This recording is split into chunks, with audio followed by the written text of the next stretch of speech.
Lakshmi mnogo liofa zafa chafuka yarka mnochune zafa naita ulkafa sati yako isadi makatiana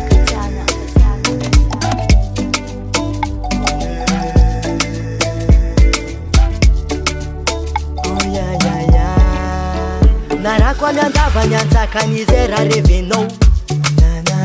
Tinasya kuula ngarako fameti amino Kanefaza nyabi tinasa kangano tivara lila yudi kudinga yaranga nyafe Nesika gumise ngabe fatene zaga falo farangana Tina ngampuwe avita amadika ano Zatipa na bola fa izi kwa no yuvitako Yabanga namya kwa no tenga ambya riseka andwa tamichi tenga tia kwa no vyave Ofanta nove va Arimaru manangita ngame vitaba ngabe Fanunya mino za simanye kisatya no safidi bukumbo tia kwa ngambwara nganwabe Ofanta nove va Arimaru manangita ngame vitaba ngabe Fanunya mino za simanye kisatya no safidi bukumbo tia kwa ngambwara nganwabe Angambwara nganwabe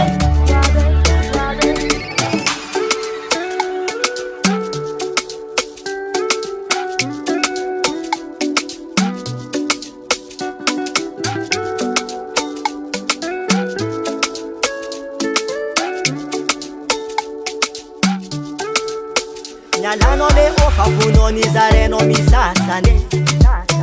Lekitya nitafuta fwinyi la sa champion sasane Nasa no feri tina sino anta le fuku marari fo zenye jangamba nula ate Fumba nulu miteni we misiti ampyo matumya na ize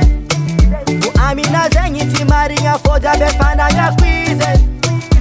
Angaba ize pate ya la pameti susuka pa maitana pa tufuka ize Tufuka ize Ofanta nove va Alimaru manangita ngame vitaba ngabe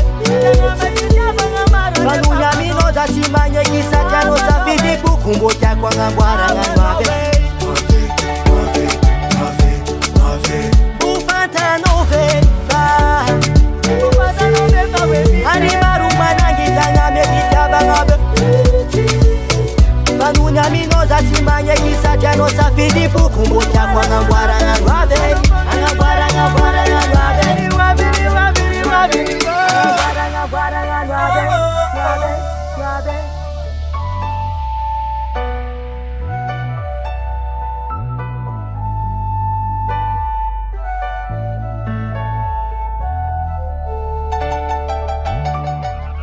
Mada King Production.